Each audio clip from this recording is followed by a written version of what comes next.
The series begins with a very happy family celebrating the first birthday of their rare set of quadruplets, three boys and one girl named Rain, Dion, Yuri, and Laura. The birth of such quadruplets is an extremely rare occurrence with a probability of 1 in a million, making their arrival a joyous occasion for everyone. Their birthday is celebrated with happiness and excitement. And as the years pass, the siblings grow up with a deep bond of love for one another. They spend all their time together playing, studying, and supporting each other in everything. Their father is always eager to document every moment between them, capturing memories to cherish for a lifetime. On their 8th birthday, a small argument breaks out among them over a gift meant for Laura. They all pull at the gift until their parents step in to resolve the situation. Their mother gently reminds them that they should never fight or hold grudges against each other, as their bond is the most important thing that must never be broken. Afterward, they continue celebrating as if nothing had happened. Each sibling makes a birthday wish. Rain, the eldest, wishes to become the president of South Korea one day so he can improve the country and fulfill their dreams. Dion wishes to conquer the world on his own. Yuri dreams of having a bed all to himself. And Laura, in a touching gesture, dedicates her wish to their mother, acknowledging the hardship she endured giving birth to them 8 years ago. Their mother is deeply moved and wishes for her children to grow up happy and safe. Years pass, and the quadruplets grow up in a loving home with caring parents. One morning, Rain goes for a run as part of his daily routine. On his way back, he notices a strange girl standing in front of their apartment building, unloading her belongings from a moving truck. The building's doorman informs him that she is a high school student who has just moved into an apartment by herself. Rain learns that she is living in the apartment right next to his. The doorman tries to introduce Rain, mentioning that he is a hard-working and brilliant student who could help her with her studies. However, she ignores the introduction and heads inside. Curious, Rain follows her into the elevator and offers to help carry her things, but she declines, saying she doesn't like others touching her belongings. When they reach their apartments, Rain casually tells her that since they are now neighbors, she shouldn't hesitate to ask for any help. Without a word, Rain returns to his own apartment and tells his family about the new girl who just moved in next door, mentioning how beautiful and striking she is. Later that day, Dion realizes he is late for his training, so he rushes out without having breakfast. Outside, he stops and watches as she ties her hair and gets ready, mesmerized by her beauty. He is completely captivated until she suddenly notices him. Embarrassed, he quickly steps back, accidentally knocking over a picture frame that was leaning against the door, breaking it. The girl comes out, visibly annoyed. Dion quickly promises to replace it and pay for the damage, but she refuses, saying she was planning to throw it away anyway. He offers to clean up the broken glass and dispose of it, but she refuses again. Frustrated, he leaves. At that moment, the girl's mother arrives at the apartment building and asks the doorman to let her up. It is revealed that the girl's name is Koi. As her mother spots her coming down the stairs, she calls out to her. The doorman wonders if he wants to say something to Koi, but she merely glances at him silently and walks away. Her mother notices the exchange and asks Koi about him, but Koi dismissively says she doesn't know him personally, only that he is her neighbor. Koi and her mother enter the apartment together. When her mother asks how she's settling in, Koi coldly remarks that her presence there is unnecessary. Despite this, her mother stays for a bit while Koi gets ready for school. Koi then asks if she will be leaving with her, but her mother reveals that she is in the final months of pregnancy and needs to rest. Koi leaves for school, arriving at her new classroom where the teacher introduces her to the class. It turns out that Rain and his siblings, Dion and Yuri, are in the same class as her. They are excited to see that she will be studying with them, hoping that this will bring them closer to her over time. After class, the teacher approaches Rain and asks him to help Koi get familiar with the school and its different areas since she's new and doesn't know her way around.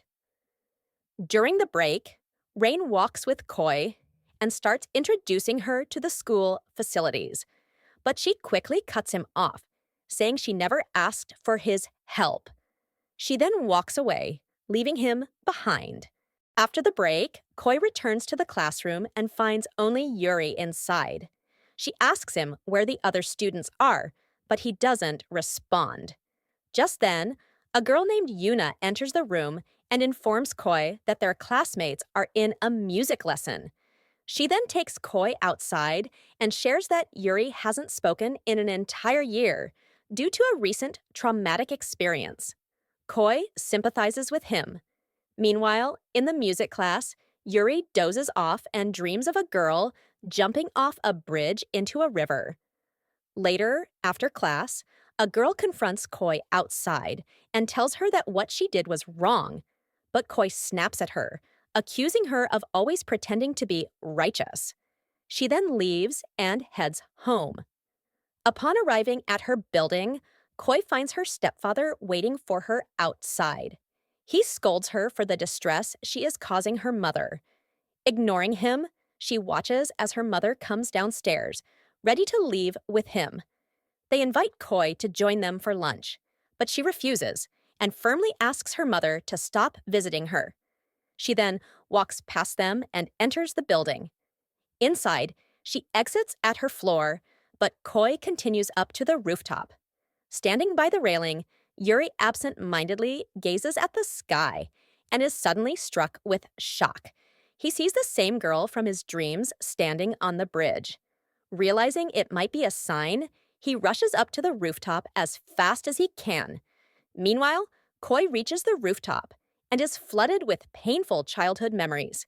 She recalls the moment her father decided to leave her. He had promised to return, but her mother scolded him, telling him not to give false hope when he had already made up his mind to abandon her. In the end, her father left without knowing what to say, while Koi cried and called out for him, hoping he would come back, but he never did. It becomes clear that Koi went to the rooftop intending to end her life, seeking an escape from the pain she carries. However, just as she is about to take action, Yuri appears. He dismisses him, saying it's none of his business, but he firmly tells her that she doesn't have the right to decide her fate alone because there are people who would worry about her and grieve her loss. Koi, filled with despair, tells him that no one cares about her. Yuri, moved by her pain, promises that from now on, he will always be there for her and will always worry about her. He then asks her to promise she will never think about doing such a thing again. At home, Yuri's brothers continue talking about Koi, and their mother finds it strange that she lives alone at such a young age. Meanwhile, Yuri keeps his secret from his family, pretending he is still mute. The next morning, Rain stumbles upon Koi at a burger store. He overhears some girls gossiping about why she transferred in her final year. Angered by their words, Rain follows her and, hesitating at first, finally asks if the burger restaurant owner is her father. She looks at him with deep emotion and, after a pause, confirms that he is. She then asks how he figured it out. Rain explains that he recognized him from the discarded photo. Koi regrets not disposing of the picture more carefully to keep her secret hidden. She then makes Rain promise not to tell anyone about her father in exchange for her silence about the fact that he sneaks out at night. They both agree to keep each other's secrets. After school, as Koi walks home, she notices Yuri following her. She stops and directly asks him why he is trailing her. He admits that he is worried about her, but she brushes him off, telling him to stop spying on her because it bothers her. She also tells him that he could never understand what she's going through. He grew up in a loving family surrounded by warmth and peace, while she has never known such a life. With that, she walks away, leaving Gyu-ri behind. From a distance, Dion and Rain witness their interaction and are shocked Gyu-ri had spoken. They are at a loss, unsure of how to confront him about it, especially knowing that he had deliberately hidden it from them. Before heading home, Koi stops by the supermarket to buy some groceries. As she leaves, she unexpectedly runs into Yuna, the classmate she had met earlier in school, who starts a conversation with her. Yuna tells Koi that their classmates believe she and Gyu-ri are in a relationship because they saw them arriving at school together that morning. Koi denies it and explains that Gyu-ri was the one following her. She then asks Yuna why she assumed such a thing, to which Yuna responds that Gyu-ri doesn't speak to anyone. Koi is surprised by her reaction and informs her that she already knows about Yuri's condition, explaining what she has learned about him and his brothers. As they talk, Koi expresses her surprise that there are only 3 brothers, but Yuna corrects her, saying that they are actually a set of quadruplets, 3 brothers and 1 sibling, a sister named Laura. Shocked, Koi assumes Laura must be in another class, which is why she hasn't met her.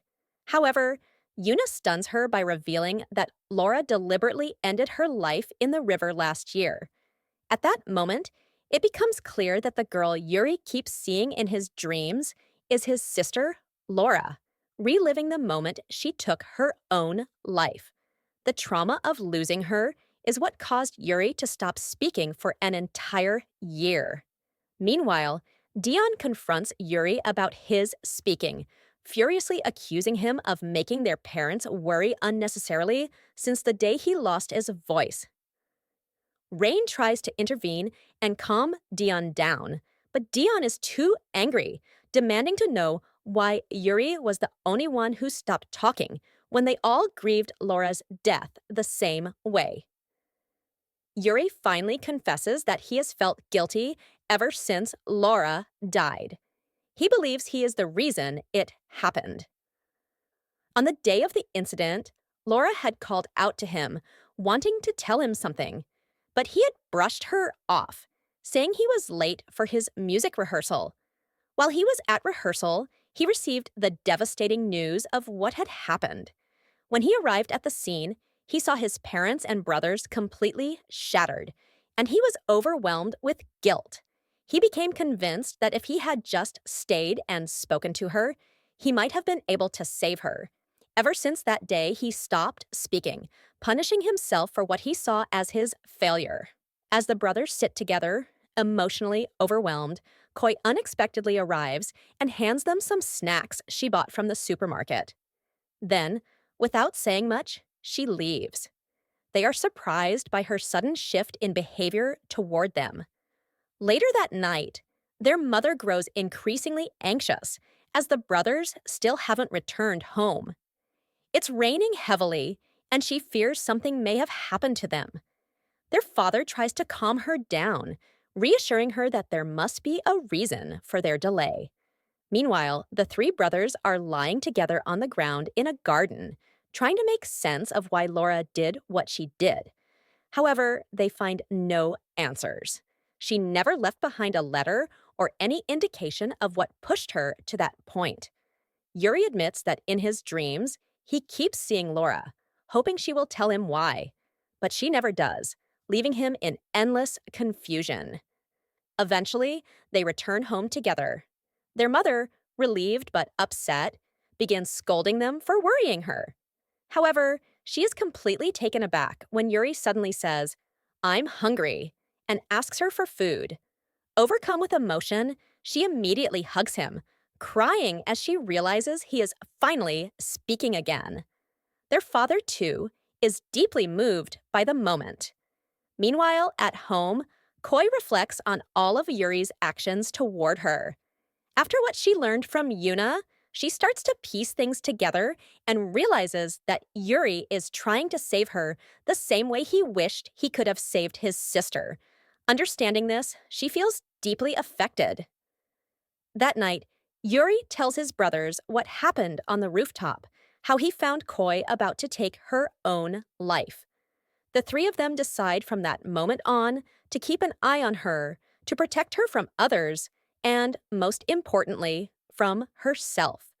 They silently vow to always watch over her. At school the next day, a girl named Jing, who sits behind Koi in class, speaks to the teacher and requests to change seats because she doesn't want to sit near Koi. Embarrassed in front of her classmates, Koi lowers her head. Without hesitation, Yuri stands up, swaps his seat with Jing, and sits behind Koi instead. This only fuels the rumors among their classmates, with many speculating that there is something going on between them. During the break, Koi sits with Yuri and picks up the headphones he always wears. To her surprise, she realizes they aren't even turned on. Yuri explains that he wears them all the time so that no one will try to talk to him.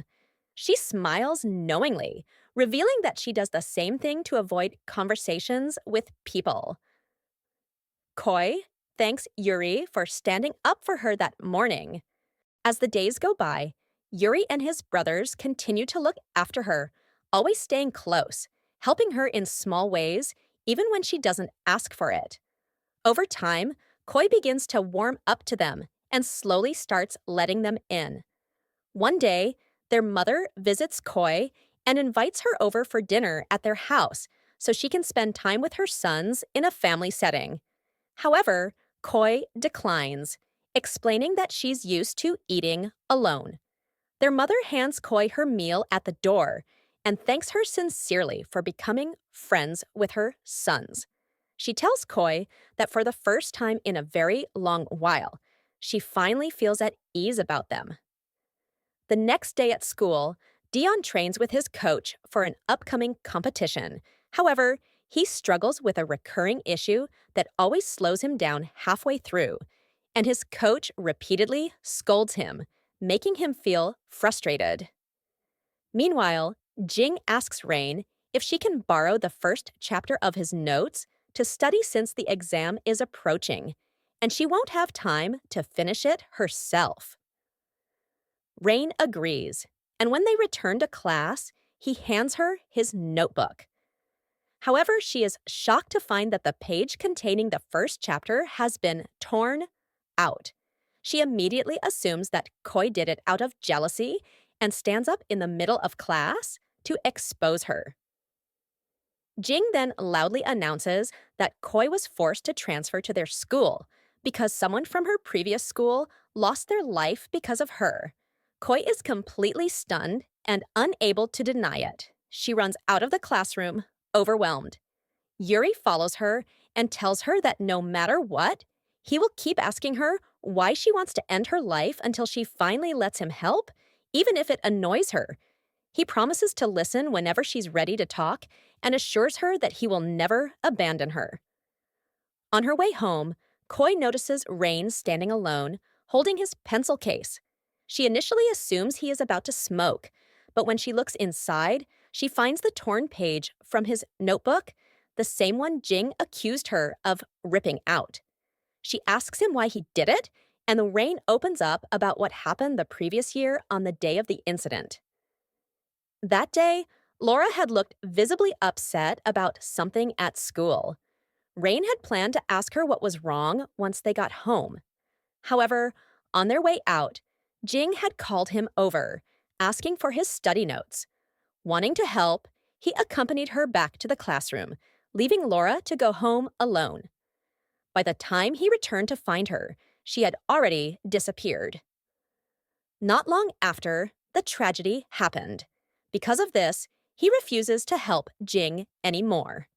Koi empathizes with his pain and tells him that she too carries unbearable sorrow that she never shares with anyone. She notes that they are alike in that way, and she tries to comfort him.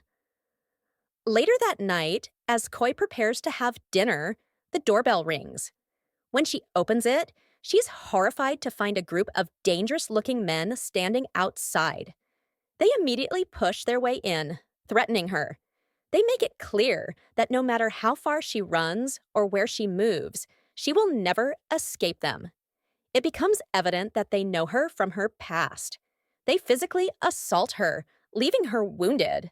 However, as they attack, Rain and his brothers hear her screams from their apartment. Without hesitation, they rush to her door and trigger the police alarm on their phones. One of the men panics and opens the door, only for the three brothers to burst in and fight off the attackers. A brutal brawl breaks out, but the gang members are ruthless, outnumbering and overpowering the brothers. Koi, feeling responsible for dragging them into her problems, watches in despair, unable to do anything. Suddenly, their mother arrives with a stun gun. The sight of her terrifies the intruders, and they flee immediately. She then takes Koi and her sons home, prepares a warm meal for them, and sits Koi down at the dinner table. For the first time, Koi experiences the warmth of a real family, feeling genuine happiness in their presence. After dinner, the boys take her to their room and show her their belongings. She notices a music notebook and realizes it belongs to Gyu-ri. However, he tells her that he has completely given up on music and no longer has any attachment to it. His trauma runs deep because of what happened to Laura. He blames his music rehearsal for preventing him from being there for her. Later that night, their mother calls Koi and takes her to Laura's old room, where she has prepared a bed for her. She asks Koi to stay over for the night.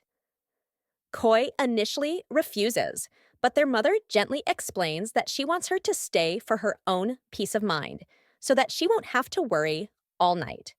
Moved by her kindness, Koi agrees. That night, their mother stays with Koi in Laura's room, sharing memories of her lost daughter with deep sadness. Touched by her vulnerability, Koi finally opens up about her own past. She reveals that her mother recently got remarried and left with her new husband for a 6-month honeymoon in Europe, leaving Koi alone. She never told anyone she was living by herself except for her closest friend, believing he would keep her secret safe. However, she was betrayed. He told his other friends, who were heavy drinkers and partygoers, about her place. They turned her home into their nightly hangout spot and constantly pressured her to let them stay. It turns out that the same group of guys who attacked her earlier were the ones from that time. One night, while they were at her place, her so-called friend arrived, but he was driving under the influence. He crashed his car right in front of her house and lost his life. Because of that, she was blamed for his death and was forced to transfer schools. Hearing this, Rain's mother is deeply shaken by the injustice and suffering Koi has endured. She embraces her tightly as Koi, unable to hold back her emotions any longer, finally breaks down, screaming and crying from the unbearable pain she has been suppressing for so long. Rain and his brothers, hearing her cries from the other room, are overwhelmed with sadness for her. The next morning, they all have breakfast together, sharing a peaceful and joyful moment as a family. Koi, for the first time, feels a sense of safety and belonging. Their father, seeing how comfortable she is around them, even jokes that their family has now grown by one more member. Later, Koi sits with their mother in the garden and admits that she used to envy her sons for always having each other. She confesses that she was born into solitude and has spent her entire life alone. However, she then tells their mother that now she has finally gained something that other people would envy her for. When their mother asks what that is, Koi responds with a smile, saying, "I now have a loving mother who cares for me." Overcome with emotion, their mother sees Laura in Koi at that moment. She silently believes that fate brought Koi into their lives so she could see her daughter in her once more and give her the love she couldn't give Laura. Their mother begins to reclaim her life, resuming all the things she had stopped doing since Laura's passing. As her mental state improves, she starts finding joy in everyday activities again. The next day, Koi stands with Gyu-ri and tries to convince him to return to playing music and singing. However, Gyu-ri firmly tells her that he has closed the door on music forever and will never go back. That night, the four of them sit together, and Dion surprises them by announcing that he is withdrawn from his running training and will not be competing in the big race he had been preparing for. He confesses that every time he runs, he imagines Laura sitting in front of him, cheering him on. The memory distracts him, causing him to stop halfway through the race, unable to continue. He is deeply saddened that he can only see her in his mind and nowhere else. Seeing them all trapped in grief, Koi decides to break them out of their sorrow. She takes them to the rooftop of their building. Standing near the edge, she confesses that when she first came to that rooftop, she had planned to end her life. But now, thanks to Gyu-ri, she has chosen to live and keep going. She also reveals that her stepfather was never kind to her. He despised her and was against the idea of her living with them from the start. But now, none of that matters, because God has given her something better: them. Over time, she grows even closer to the brothers, especially Gyu-ri, and slowly she starts to develop feelings for him. One day, Koi stumbles upon Laura's old notebook. Inside, she finds a letter Laura wrote to Gyu-ri on the very day she lost her life. Shocked, Koi rushes to Gyu-ri's house to show him the letter. It turns out that Laura had bought him a ticket to a concert by his favorite band.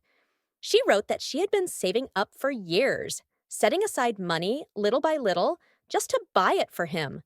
She also asked him not to tell Rain and Dion about it, as she didn't want them to feel like she was favoring him over them or make them feel as if they hadn't done enough for him. Along with the ticket, she had written a song, one she had composed just for him. In her message, she encouraged him to keep pursuing his passion for music, supporting him wholeheartedly. As Gyu-ri reads her words and sees the concert ticket, he breaks down in tears, overwhelmed with grief. He finally understands that when Laura had called out to him before he left for his rehearsal, she had only wanted to give him the ticket and the letter, but he had ignored her and walked away. The next day, Rain visits the burger restaurant and meets Koi's father. He tells him everything that has happened. Later, when Koi leaves school, she is stunned to find her father waiting for her outside. He walks with her, wanting to be a part of her life again. From a distance, Rain watches them together, feeling happy that he was able to reunite them. Dion returns to running competitions, encouraged by Koi and his brothers, and Gyu-ri finally finds his way back to music after reading Laura's words of encouragement. Thanks to Koi, each of them starts moving forward with their lives and chasing their dreams once again. A while later, it's the birthday of Dion, Rain, and Gyu-ri. Their mother visits a bakery to buy sweets for their celebration. At the same time, Koi's mother is in the same bakery. She casually mentions that it is also her daughter's birthday today. However, Rain's mother doesn't realize that Koi is her daughter. Later, Koi's mother visits her at home, bringing her sweets. She speaks to Koi in a gentle and warm manner, but Koi remains distant. She has already made up her mind about how she wants to live her life, and she chooses to spend it with the people who make her feel safe and truly cared for. That evening, Koi goes to Rain and Gyu-ri's house, where they all celebrate their birthday together, surrounded by warmth, love, and laughter. Koi makes a life-changing decision. She chooses to stay with them forever. For the first time, she has found something she never had in her own family: a true home.